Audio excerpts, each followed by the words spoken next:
Assalamualaikum warahmatullahi wabarakatuh. Baiklah para sahabat, bertemu lagi dengan saya dalam kajian kitab klasik kita. Sebagaimana saya gambarkan kemarin akan membahas tentang 9 zuriat setan itu. Sekarang akan saya bahas satu persatu. Jadi ada 9 kali pertemuan agar kita paham zuriat setan itu ada 9 dan mempunyai kerja masing-masing. Bismillahirrahmanirrahim. Dicantumkan di dalam kitab Nasaihul Ibad karya daripada Syekh Nawawi Al-Bantani. Qala Umar radhiyallahu anhu, telah berkata oleh Umar radhiyallahu anhu. Perkataan ini diambilkan dari perkataan Umar bin Khattab. Inna zuriyata syaitani tis'atun, sesungguhnya zuriat setan itu ada 9, yakni zalitunu wa wathinu wa laqusu wa a'wanu wal haffafu wal marratu wal masutu wa dasimu wa wilhanu. Siapa itu zuriat setan itu? Ada yang namanya zalitun, ada juga yang namanya wathin, dan ada juga yang namanya laqus, ada juga namanya yang keempat yaitu a'wan, yang kelima haffaf, yang kelima marmurrah, yang ke-6 masud, yang ke-7 masud, yang ke-8 dasim, yang ke-9 wilhan. Jadi akan kita bahas satu persatu para sahabat. Yang pertama yaitu zalitun. Apa kerja daripada zalitun ini dan siapa yang ia sesatkan, siapa yang dia goda?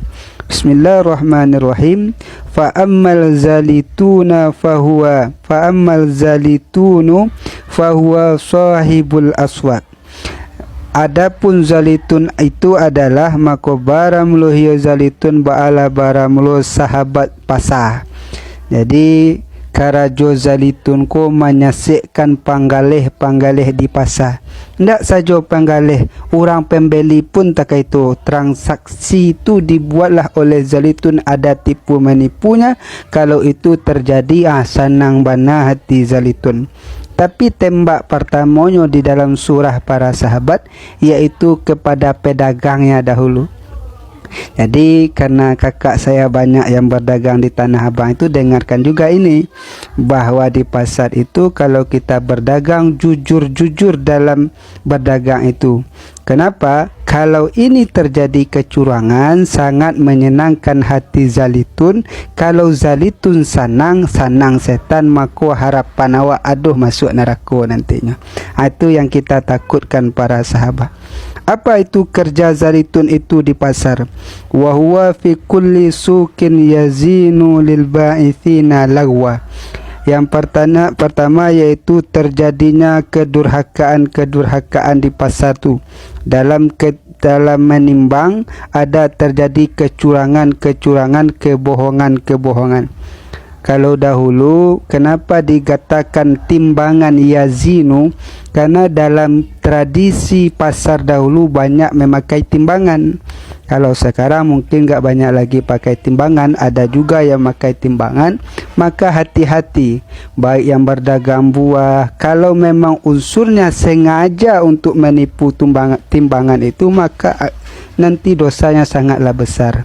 Namun kalau memang tidak ada unsur untuk menipu, memang tidak ada niat menipu, terkait tujuan yang timbangan tu bana yang bermasalah, insyaallah fala ma'khuzatun di dalam tafsir, hendak disiksa orang tu, maka tidak menjadi dosa. Tapi kalau disengajakan, maka itu sangat dosanya besar sekali. Dan apa lagi yaitu wahalfal kadhibah, dan sumpah yang dusta.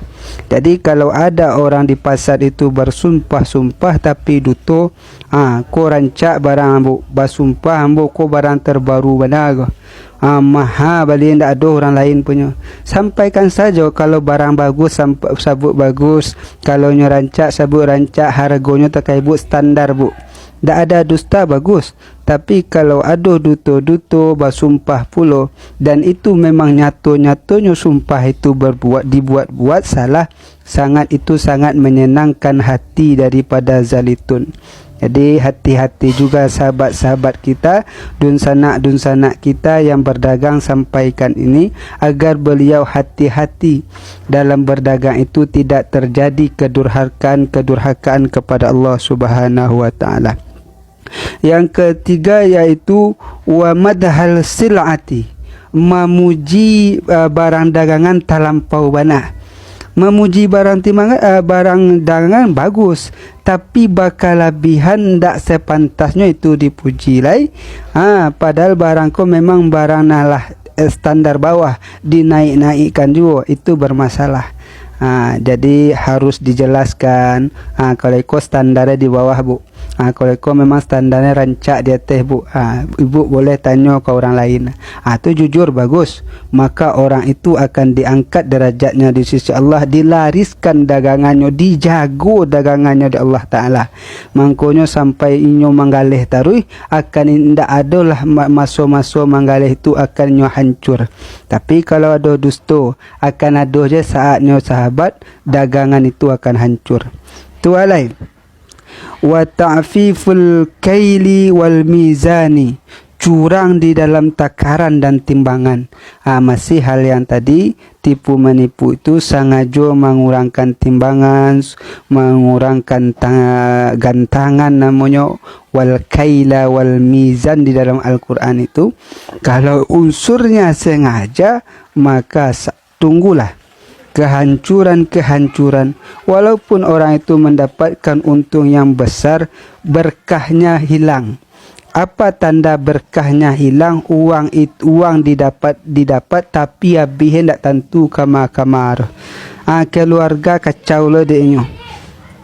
Kalau orang yang curang-curang itu kanai sadolah hari bapak ibu. Jadi sahabat, jadi itulah penjelasan yang pertama tentang zalitun, yang kerjanya untuk menyesatkan pedagang-pedagang atau orang-orang interaksi jual beli di pasar. Mudah-mudahan kita mengerti. Doakan saya selalu sehat agar bisa mengkaji kitab-kitab ulama ahlu sunnah wal jamaah yang disampaikan oleh guru-guru kita terdahulu. Saya akhiri, wallahu muwafiq ila aqwamit thoriq. Assalamualaikum warahmatullahi wabarakatuh.